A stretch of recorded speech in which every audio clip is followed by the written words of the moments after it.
Assalamualaikum warahmatullahi wabarakatuh. Alhamdulillahirrahmanirrahim. Pada kesempatan kali ini kita masih diberi nikmat sehat dan sempat sehingga bisa bertemu meskipun tidak secara langsung tatap muka dan juga streaming, tetapi berjumpa melalui video ini menuntut ilmu pada mata kuliah teori bilangan. Seperti yang sudah kita sepakati pada pertemuan sebelumnya di kontrak kuliah, pada pertemuan kedua kita akan membahas materi teori bilangan yang pertama, yakni bilangan dan barisan. Oke, langsung saja kita masuk ke materinya ya. Nanti kalau misalkan ada penjelasan saya yang kurang lambat atau terlalu cepat sehingga kalian masih bingung, kalian bisa mempost untuk memahami makna materi yang saya sampaikan. Oke, langsung saja. Ini topik inti dalam teori bilangan, ya ini bilangan bulat. Jadi kita akan membahas tentang bilangan bulat beserta teori-teorinya tentunya. Jadi ini topik utama. Kita akan berbicara sepanjang satu semester tentang bilangan bulat. Sebelumnya apa itu bilangan bulat? Apakah ini bilangan bulat? Iya, itu bilangan bulat karena 0 itu kan bulat. Enggak ya, jadi bukan seperti itu. Definisi bilangan bulat adalah bilangan bulat didefinisikan sebagai bilangan yang ada pada himpunan Z, negatif tak hingga, negatif 3, negatif 2, negatif 1, 0, 1, 2, 3, dan seterusnya sampai tak hingga. Jadi seperti itu. Z ini Zahlan. Nanti kalian bisa lihat kenapa searching juga boleh, kenapa dinamakan Zahlan. Seperti itu. Itu awal mulanya, apakah penemunya Zahlan atau siapa, nanti kalian boleh searching. Jadi contoh sekarang, coba dilihat di samping sebelah kiri monitor kalian. Contoh 3,5 yang pertama, apakah itu bilangan bulat? Bukan ya, karena 3,5 tidak ada di sini. Min 100, apakah itu bilangan bulat? Ya, itu bilangan bulat, karena itu letaknya ada di sini. Meskipun agak ke kiri, ini kan min 1, min 2, min 3, min 4, min 5, dan seterusnya sampai ada min 100 di sini. Jadi min 100 itu termasuk bilangan bulat. Kalau 0, apakah 0 itu bilangan bulat? Ya, 0 itu bilangan bulat. Kalau pertanyaannya, apakah itu bilangan bulat positif? 0. 0 itu bilangan bulat positif atau bilangan bulat negatif? 0 itu bukan merupakan bilangan bulat positif, 0 bukan juga merupakan bilangan bulat negatif. Jadi 0 di situ adalah batas, jadi bukan positif, bukan negatif. Begitu ya.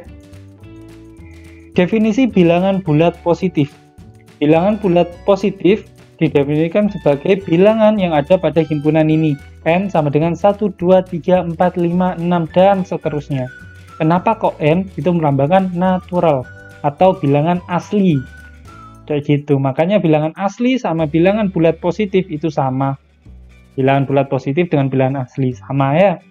1, 2, 3, dan seterusnya.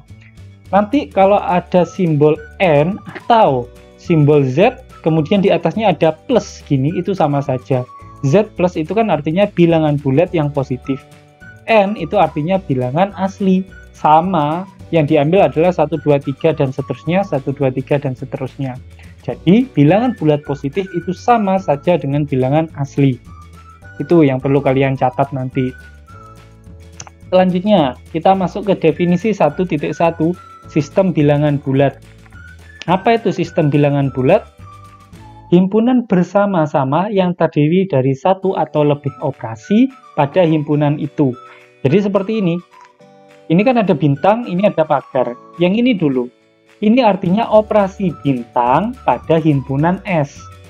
Gitu ya. Nanti S ini bisa beragam, nggak hanya S gitu aja, bisa Z, bisa N yang menandakan bilangan asli. Jadi operasi bintang pada himpunan S. Kalau yang ini, operasi bintang pertama, itu maksudnya operasi pertama itu bintang, operasi kedua itu pagar pada himpunan S. Contohnya aja langsung, seperti apa? Kok masih bingung? Jadi gini, ini misalnya ya, artinya apa? Kita bacanya operasi penjumlahan pada himpunan bilangan bulat. Bacanya dari belakang. Sekali lagi, operasi penjumlahan dalam himpunan bilangan bulat. Jadi nanti yang ada di dalam operasi tersebut pasti penjumlahan. Seperti ini, pasti penjumlahan. Yang dioperasikan adalah elemen bilangan bulat. 2 itu elemen bilangan bulat, 3 itu elemen bilangan bulat. Jadi penjumlahan pada operasi bilangan bulat, misalnya 2 ditambah 3 sama dengan 5. Itu contohnya. Sekarang contoh yang melibatkan 2 kali operasi.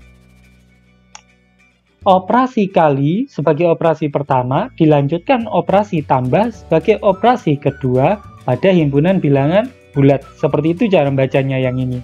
Contohnya, ini kan 2, 3, 5 itu kan bilangan bulat. Operasi pertamanya operasi kali, ya udah 2 kali 3 ditambah 5. Ini hanya contoh ya, kenapa kok 2 Pak, kenapa kok 3, kenapa kok 5? Terserah kalian mau ambil angka berapapun, yang jelas harus merupakan bilangan bulat. Soalnya di sini ada Z-nya gitu ya. Dan yang pertama operasinya adalah perkalian, yang kedua adalah penjumlahan. Seperti itu. 2 kali 3, 6. Wah, ini masih salah ini ya. 2 kali 3 itu 6. 6 ditambah 5 itu 11. Jadi ini bukan 30 tapi 11. Oke, lanjut. N. Bilangan asli, kemudian operasinya kurang. Operasi pengurangan pada himpunan bilangan asli. Contoh, 3 dikurangi 5 sama dengan min 2. Seperti itu ya. Itu tentang sistem bilangan bulat. Oke, kita lanjut. Sekarang kita masuk pada definisi 1.2 tentang sifat operasi bintang pada himpunan S. Operasi bintang pada himpunan S. Yang pertama, operasi bintang disebut bersifat, nah ini sifat-sifatnya. Sifat yang pertama, operasi bintang disebut bersifat tertutup, ini syaratnya. Yang di bawah itu syaratnya. Jadi himpunan bintang itu bersifat tertutup, disebut tertutup jika kalau misalnya ada P, Q, elemen S ya, ini himpunannya himpunan S.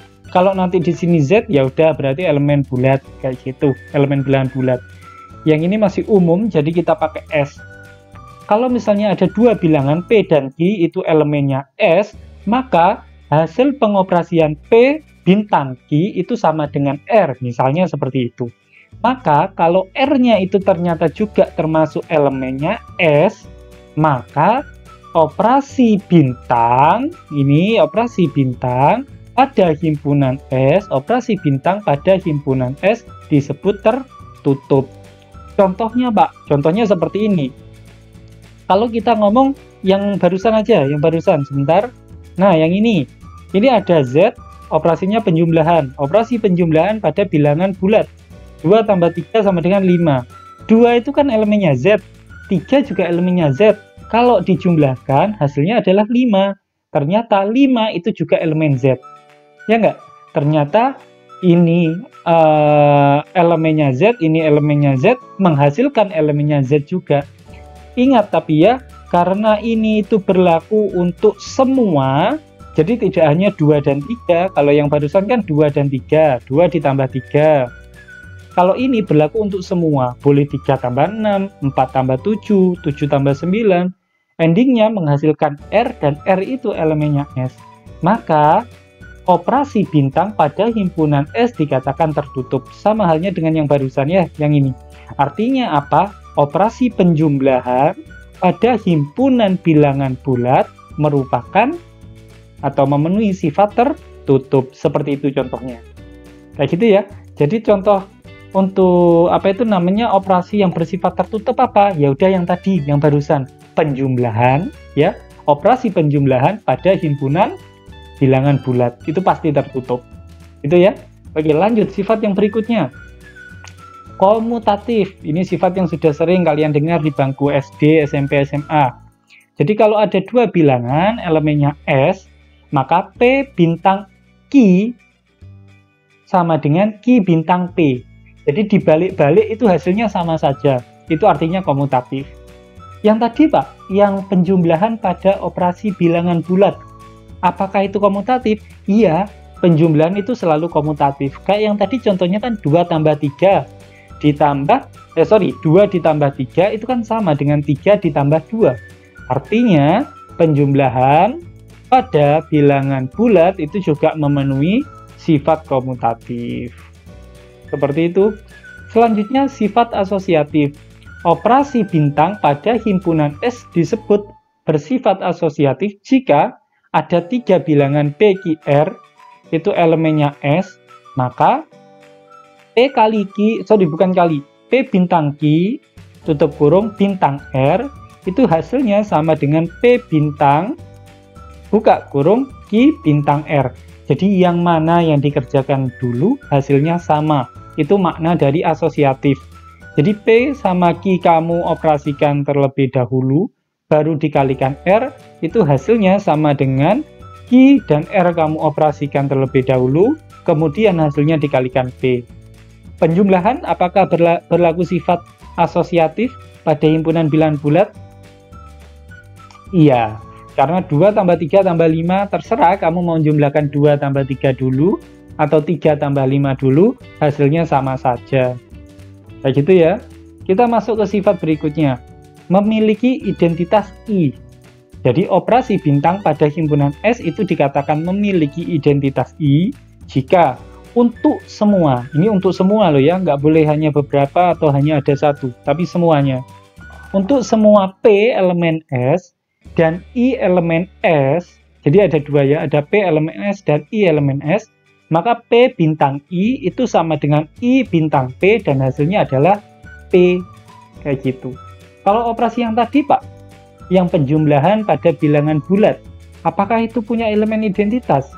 Iya, karena ingat ya operasinya penjumlahan pada bilangan bulat, jadi S-nya itu tak ganti Z semua. Untuk semua P elemen Z, misalnya, untuk semua P elemen Z dan I elemen Z, P, karena penjumlahan ya, P ditambah I sama dengan I ditambah P sama dengan P. I-nya berapa? P ditambah I sama dengan I ditambah P sama dengan P. I-nya adalah? Ya, I-nya adalah 0. Berarti 0 itu termasuk elemen identitas namanya pada penjumlahan bilangan bulat. Seperti itu. Soalnya P ditambah 0 sama kan halnya dengan 0 ditambah P. Hasilnya juga sama dengan P itu sendiri. Kayak gitu.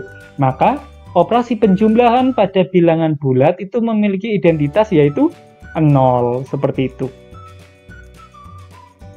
Yang kelima, memiliki inverse namanya. Memiliki inverse. Untuk semua P elemen S dan X elemen S, maka dia memiliki inverse X namanya. X-nya itu inverse. Kalau P bintang X itu sama dengan X bintang P, hasilnya I yang ada di sini ya. I-nya kan tadi sudah ketemu kalau bilangan bulat positif. Kalau bilangan bulat positif dan operasinya penjumlahan. Ingat ya, kalau operasinya penjumlahan, itu I-nya 0. Tadi kan sudah kita cari ya. Kalau perkalian, kalian cari sendiri nanti. Elemen identitasnya itu berapa kalau misalnya perkalian. Tadi kan kita bahas tentang operasi penjumlahan. Jadi I-nya ketemu 0. Oke, misalkan di sini kan untuk semua P. Misalkan saya ambil P-nya itu 5. Kita masih berbicara tentang elemen bilangan bulat dengan operasinya yaitu operasi penjumlahan, gitu ya. Operasi penjumlahan pada bilangan bulat P ditambah X itu sama dengan X ditambah P dan hasilnya itu 0. Berapa X-nya? X-nya pasti adalah min P. Seperti itu. Jadi berbeda dengan konsep identitas, kalau I itu kan nilainya fix. Nilainya fix selalu. Jadi kalau di sini I elemen S berarti I-nya itu tadi kan 0 kayak gitu ya. Untuk penjumlahan, operasi penjumlahan. Kalau yang ini beda, X-nya itu memiliki nilai yang berubah-ubah tergantung P. Untuk semua P, misalkan 5. 5 ditambah X sama dengan X ditambah 5 sama dengan 0. Berapa X-nya? Yap, X-nya adalah min 5. Kalau misalnya P-nya bukan 5, misalnya P-nya itu 6. 6 ditambah X sama dengan X ditambah 6 sama dengan 0. X-nya berapa? X-nya min 6. Seperti itu. Jadi inverse-nya berubah-ubah. Beda dengan identitas. Kalau identitas nilainya tetap. Kayak gitu. Contoh yang saya berikan itu tentang operasi penjumlahan pada himpunan bilangan bulat saja. Tetapi nanti operasi itu tidak hanya penjumlahan loh ya. Kan banyak operasi. Bisa pengurangan, perkalian, pembagian, dan lain-lain. Cuma yang saya buat contoh barusan tentang tertutup, komutatif, asosiatif, identitas, dan juga inverse itu adalah penjumlahan seperti itu. Oke, Selanjutnya sifat distributif. Definisinya, sifat distributif itu kalau misalnya ada dua operasi bintang, operasi pertamanya, operasi keduanya pagar pada himpunan S. Terjadi jika kalau ada 3 bilangan elemen S, P bintang, buka kurung Q pagar R, itu sama dengan P bintang Q, itu dikerjakan dulu, kemudian pagar P bintang R. Seperti itu ya. Nah, yang seperti ini disebut operasi bintang berdistribusi terhadap operasi pagar. Nggak ada masalah, kayaknya ini sama kayak sifat distribusi biasanya. Contoh, operasi pertamanya perkalian, operasi keduanya penjumlahan pada himpunan bilangan bulat. Contohnya seperti ini.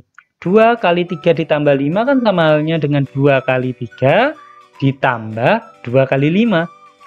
Kalau yang ini kita kerjakan ya, 3 tambah 5 kan 8, berarti 2 kali 8. Kalau yang ini 2 kali 3, 6, 2 kali 5, 10. Ruas kiri maupun ruas kanan sama, hasilnya 16. Maka operasi pertama kali, operasi kedua tambah pada himpunan bilangan bulat disebut atau memiliki sifat distributif, seperti itu. Itu contohnya. Sekarang sifat-sifat penjumlahan dan perkalian pada bilangan bulat. Yang ada di sini itu nanti sifat penjumlahan, yang ada di sini itu sifat perkalian, gitu ya. Yang pertama tertutup, di sini tertutup. Jadi P ditambah Q itu elemen Z yang tadi sudah kita bahas sebagai contoh. Jadi kalau ada bilangan bulat ditambah bilangan bulat, hasilnya ini juga termasuk bilangan bulat. Apakah juga termasuk pada operasi bilangan kali? Iya. Kalau ada himpunan bilangan bulat dikalikan dengan himpunan bilangan bulat, maka hasilnya juga termasuk bilangan bulat, seperti itu. Jadi sama-sama tertutup ya. Kalau bilangan bulat, entah itu operasinya penjumlahan atau perkalian. Selanjutnya, ternyata penjumlahan itu bersifat komutatif. Kita sudah bahas tadi. P ditambah Q sama dengan Q ditambah P. Dah, kita langsung. Kalau perkalian juga komutatif. P kali Q sama dengan Q kali P. 2 kali 3 sama dengan 3 kali 2. 2 kali min 5 sama dengan min 5 kali 2. Seperti itu. Sama-sama komutatif, masih sama. Kemudian yang sini, penjumlahan itu memiliki sifat asosiatif. Artinya, P ditambah Q plus R sama dengan P plus Q, ditambahkan dulu, baru ditambahkan R. Yang tadi ya, sudah. Gimana kalau perkalian? Juga asosiatif. P kali Q kali R sama dengan P kali Q dulu, kemudian dikalikan R. Jadi sama Mas Ian ya. Dari 3 sifat ini tertutup komutatif asosiatif, baik penjumlahan maupun perkalian pada bilangan bulat itu sama, memiliki ketiga sifat tersebut. Selanjutnya, penjumlahan punya identitas. Berapa tadi identitasnya? 0. Soalnya P ditambah 0 sama dengan 0 ditambah P sama dengan P. Itu ya. Jadi elemen identitas pada penjumlahan itu 0. Elemen identitas itu elemen yang dioperasikan dengan segala anggota menghasilkan segala anggota itu tadi. Menghasilkan dirinya sendiri. P ditambah 0 hasilnya dirinya sendiri P. 0 ditambah P hasilnya dirinya sendiri P. Kayak gitu. Gimana dengan perkalian? Iya, perkalian juga punya identitas. Tapi identitasnya berapa ya? Apakah 0 juga? Coba kita lihat. Enggak, identitasnya adalah 1. Soalnya kan perkalian. P kali 1 menghasilkan dirinya sendiri, 1 kali P menghasilkan dirinya sendiri. Jadi identitasnya adalah 1. Kayak gitu. Kita masuk ke sifat yang berikutnya. Penjumlahan punya inverse. Seperti yang tadi ya, P ditambah X sama dengan 0. Maka X itu sama dengan negatif P. Kalau di sini P-nya itu 5, 5 ditambah berapa? Hasilnya sama dengan 0. 5 ditambah negatif 5. Negatif 5 itu kan masih elemen bilangan bulat. Makanya di sini punya inverse, yaitu negatif 5. Gimana dengan perkalian? Apakah dia juga punya inverse? Coba kita lihat. Ternyata dia tidak punya inverse. P kali X sama dengan 1.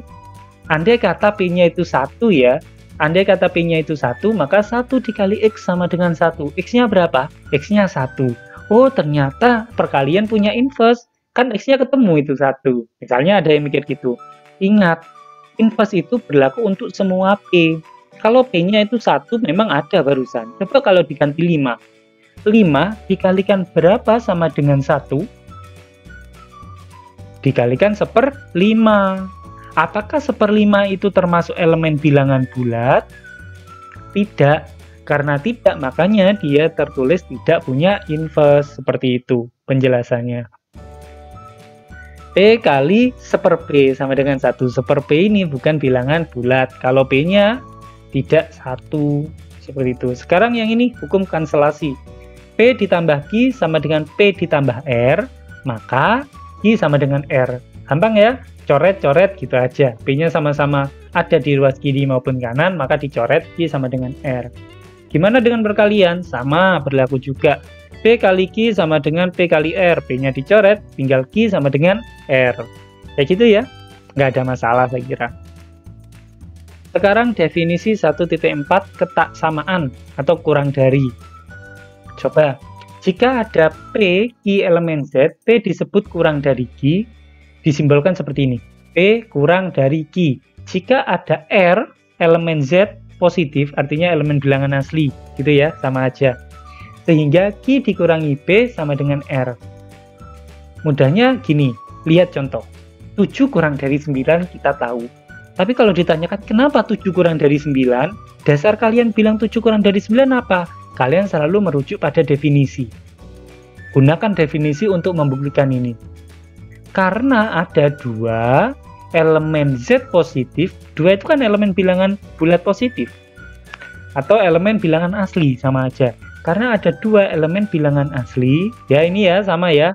2 elemen Z positif, R elemen Z positif, sehingga Q min P, Q min P, Q min P, berarti 9 kurangi 7 sama dengan 2.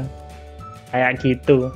Karena 9 kurangi 7 sama dengan 2, maka 7 kurang dari 9. Kayak gitu definisinya ya.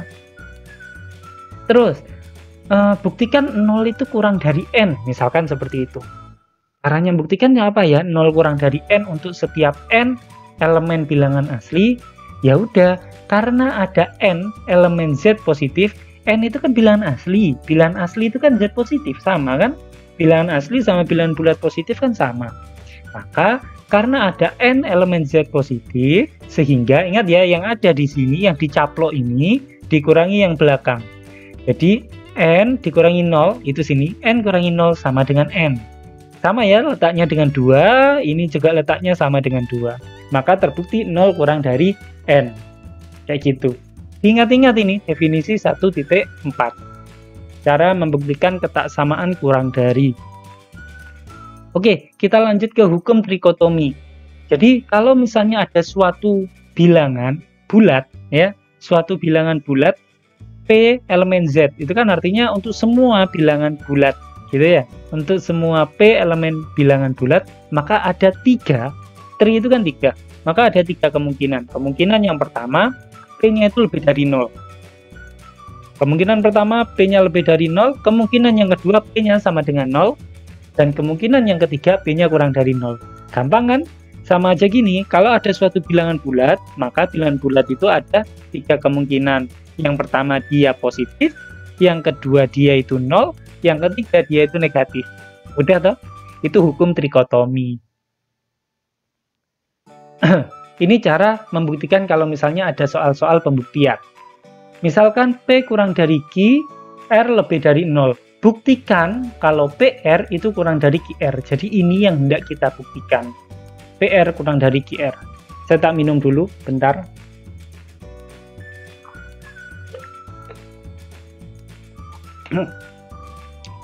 Oke, kita berangkat dari sini mau membuktikan yang ini. P kurang dari Q, ini ya, ini yang kita ketahui. P kurang dari Q, maka kita gunakan definisi 1.4 yang tadi itu. Maka ada M elemen Z positif atau elemen bilangan asli, sehingga yang dicaplok itu Q dikurangi P, hasilnya sama dengan M. Kayak gitu. Ingat ya, M-nya itu elemen Z positif, ini tak tulis lagi, M elemen Z positif. Maka M itu lebih dari 0.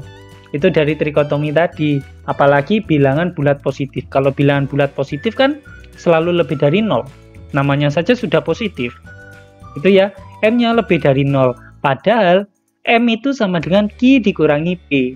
Maka Q kurangi P lebih dari 0. Kan sama kan? M sama Q min P itu kan sama ini. Q min P sama dengan M. Jadi, ini itu juga kita sebut sebagai turunan definisi 1.4.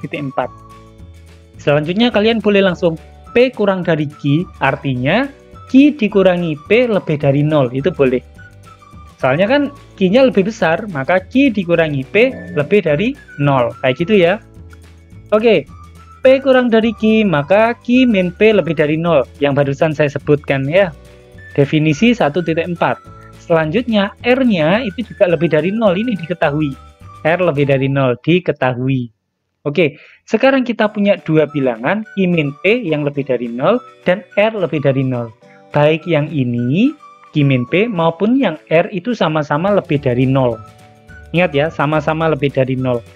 Karena Q min P lebih dari 0, R lebih dari 0, maka hasil perkalian antara ini, R ini dengan Q min P juga lebih dari 0. Kenapa? Karena ini kan perkalian. Kalau perkalian pada bilangan asli itu bersifat tertutup. Jadi hasil perkaliannya itu juga lebih dari 0. Alasannya tertutup bilangan asli. Ini alasannya. Ya, jadi kalau misalnya ada bilangan lebih dari 0, dikalikan dengan bilangan lebih dari 0, pasti hasilnya juga lebih dari 0. 5 kali 3, 15. 2 kali 3, 6. Lebih dari 0 kan? Kayak gitu. Maka R kali Q min P itu juga lebih dari 0. Oke, sampai sini. Kita lanjutkan. Saya kalikan biasa, R kali Q, QR. R kali min P, PR. Selesai kayak gini. Pakai alasan yang mana? Distributif. Ini ke sini itu kan distributif. Kayak gitu. QR min PR lebih dari 0. Maka QR lebih dari PR. Lupa kok bisa seperti itu. Nah, ini kita menggunakan definisi 1.4 tapi kita balik. Coba lihat yang ini. P kurang dari Q, maka Q kurangi P lebih dari 0. Ini boleh dibolak-balik. Kalau Q min P lebih dari 0, maka P kurang dari Q. Sama kayak ini. QR min PR lebih dari 0, maka PR kurang dari QR. Atau QR lebih dari PR. Terserah kan? Sama aja. Bentuk Q min P dengan QR min PR itu kan sama. Sama-sama lebih dari 0. Langsung Q-nya itu yang ada di depan itu dicaplok. Berarti yang di sini QR kan yang ada di depan, berarti QR-nya dicaplok. Sudah selesai. Maka QR lebih dari PR. Ini kan sama sudah bentuknya dengan ini. PR kurang dari QR, QR lebih dari PR. Kan sama aja tuh. Yang dicaplok sama-sama QR. Kayak gitu cara untuk membuktikannya. Kita masuk ke ini. The well ordering property. Artinya sifat terurut rapi. Definisinya seperti apa? S himpunan tak kosong dan setiap subsetnya memiliki elemen terkecil. Ini itu kalimat matematisnya. Jadi S himpunan tak kosong untuk semua X subset dari S ada M elemen X, M-nya itu sebagai elemen terkecil, makanya kurang dari sama dengan K. Untuk semua K elemen X. Agar lebih mudahnya kita langsung ke contoh saja. Coba ada 5 himpunan itu. Himpunan yang pertama isinya 0, 1, 2, 3, 4, 5.